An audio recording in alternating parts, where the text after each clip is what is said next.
Tanghali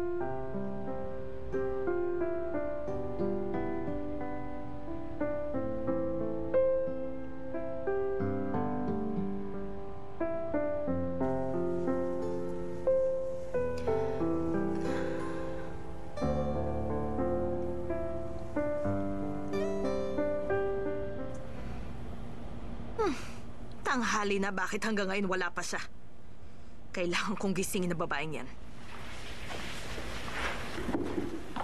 Good morning, Auntie Jade. Nalinis ko na po ang entrance hall at mga bintana. Gigisingin ko na po si Sir Daming, sir. Bakit mukhang masaya yata siya ngayong umaga?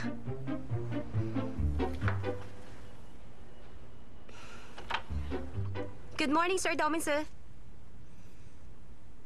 Oh, maaga ka yatang nagising. Paano ako makakatulog? Tungkol nga pala sa sinabi mo kagabi, nagdesisyon na ako. Pumapayag na ako sa gusto mo. Sa loob ng 2 buwan, gagawin ko ang makakaya ko. Pangako yon.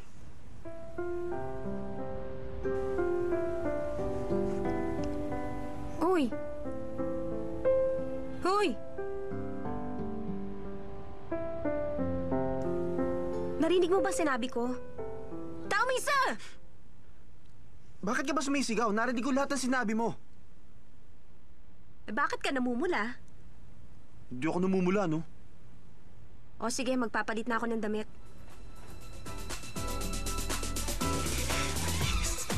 Yes!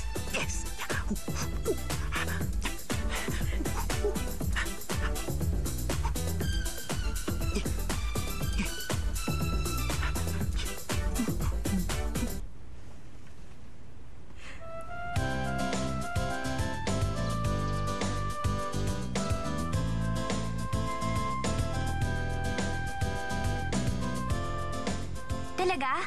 Kailan pa yun nangyari? Mga 3 araw na. Kaya naman pala. Malay mo, baka naman limitado rin ang pag-date nilang dalawa. At yung iniisip nilang 2 buwan, parang kalokohan yun. Tama ka nga, binantaan na naman ako ni Azzy kanina. Huwag ko na daw guguluhin si Sanchay. Parang girlfriend niya na si Sanchay. Subukan ko daw lumapit sa kanya, babaon niya ako sa lupa. Baka naman niloloko ka lang niya. Alam mo, Xiaoyu, sa school ngayon si Sanchay, marami nang nakikipagkaibigan. Lahat nga mabait na sa kanya, kapag kaharap lang siya. Alam ko hindi siya masaya. Hindi naman talaga sila bagay. Lalo na kung nakita ko silang kumakain sa cafeteria. Nakakapagtaka talaga. Sabi ko nga kay Sanchay, pag-aralan niya ang damdamin niya. Malaki talagang pagkakaiba nilang dalawa ni Dao Mingse sa totoong buhay. Kapag hindi nila naagapan ang kanilang problema, mas marami pa silang problema nga harapin. Tama ka dyan. Mali nga makipag-boyfriend siya doon.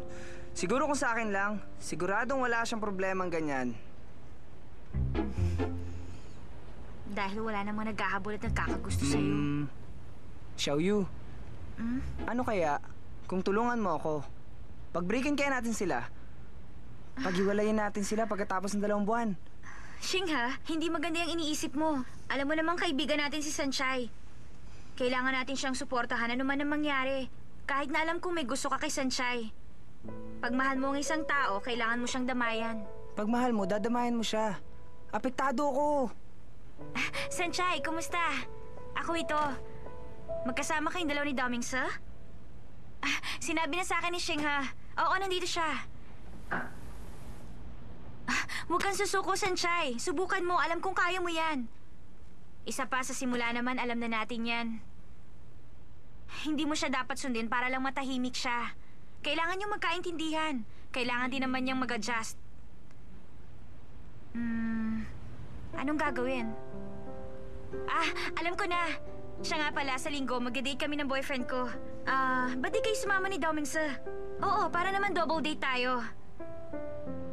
Huwag ka mag-alala. Date yun ang pangkaraniwang mag-boyfriend. Xiaoyu. O sige, huwag kang mag-alala. Ano ba Titignan ko ginagawa kung mo? anong magagawa ko.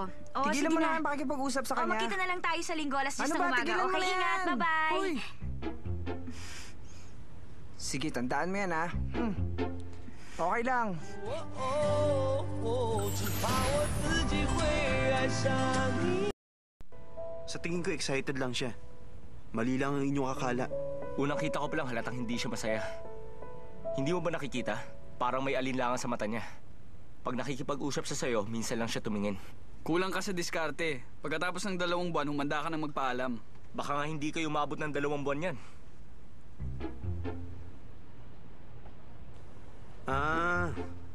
Alam ko na. Naiingit lang kayo sa akin. Inggitin mo mukha mo dyan. Tandaan mo, mabilis lang ang 2 buwan.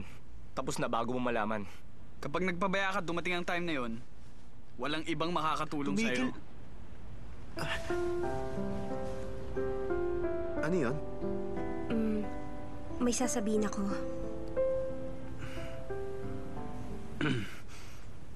Ano yun? Kasi... mag-date tayong dalawa.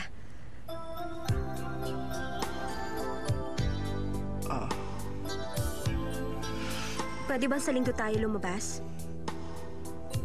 Okay. Wala naman ako ibang gagawin. Sige, oo. Ay, salamat. Sa wakas, magdi-date na rin kayo. Tumigil ka nga dyan. Nabobore na rin ako, kaya naman... Yeah, right. Huwag ka na magpanggap, no? Halata namang masaya ka eh. Natatandaan mo si Xiaoyo? Xiaoyo? Oh, bakit? Yung maliit tapos maganda yung mata. Cute siya, Sanchay. Siya na nga. May bago siyang boyfriend at gusto sana niyang makipag-double date sa atin. Ha?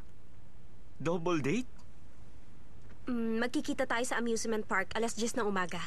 Hindi ba nakakailang yun? Date lang naman yun ng mga katulad namin. Sana makapag-adjust ka rin sa mga kinasanayan ko lang. Sanchay, college ka na. Hindi ka na high school ngayon. Simen, walang masama doon. Kahit na ba double date pa yan, ito ang unang pagkakataong nag-iaya si Sanchay. Pumayag ka na. Bakit ako sasama sa mga taong hindi ko kilala? At bakit ako mag-a-adjust sa mga nakasanayan mo? Walang kwenta ang date na yan. Kalimutan mo na. Paano mo nasabing walang kwenta? Bakit ba hindi mo muna subukan? Wala namang masama Dahil ayokong subukan. Sa ugali niyang yan, mas mabuti pang hindi na lamang siya pumunta. Pero hindi pwede. Pinag-usapan na namin yan. Dapat mong maunawaang yan ang normal ni Ase. Siyang tipo ng taong walang alam sa pagsasakripisyo. Wala talaga, Sanchay. Hindi ko siya yayayaang mag-date ulit. Manigas siya mag-isa. Ano ba klaseng relasyon ito? Bahala ka na!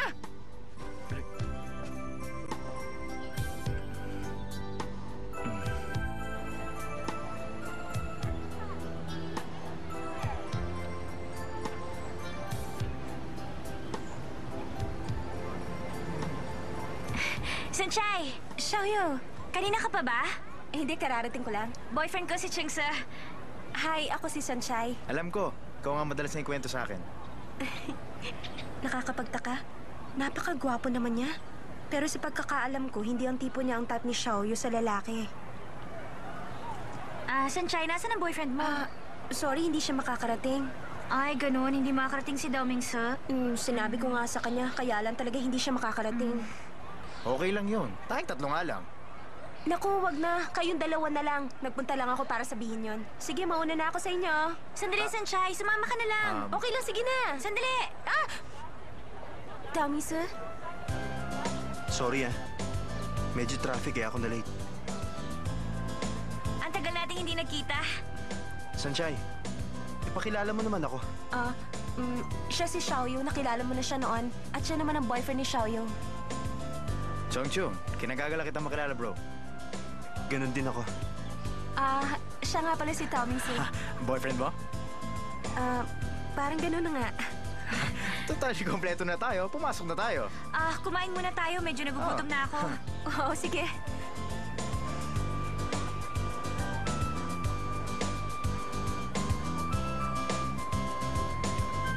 Sabi mo hindi ka pupunta. Nakakagulat ka naman. Tigilan mo na ako. Next time, hindi na talaga. Wala na next time. Alam mo, nakakatuwa ka. Sabi mo hindi ka pupunta pero ngayon magkasama tayong 2. Mang-asar ka pa, babatukan kita. Subukan mo lang.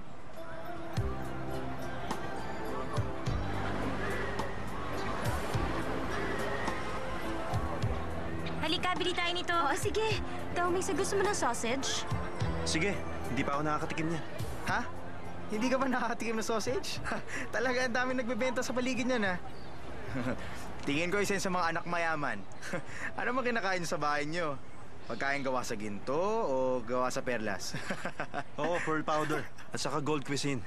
May problema ba? Tama na nga yung biroan nyo. Umorder na tayo. Pakibigyan nga kami ng 4 na sausage. Teka. 4 na mais. Magkano lahat? $320 po lahat, sir. Okay. Oy, teka. Ako na magbabayad. Sagot ko na to, bro. Total, ito naman pinakaunang sausage na matitikman mo, di ba? Sige, next time ka na lang.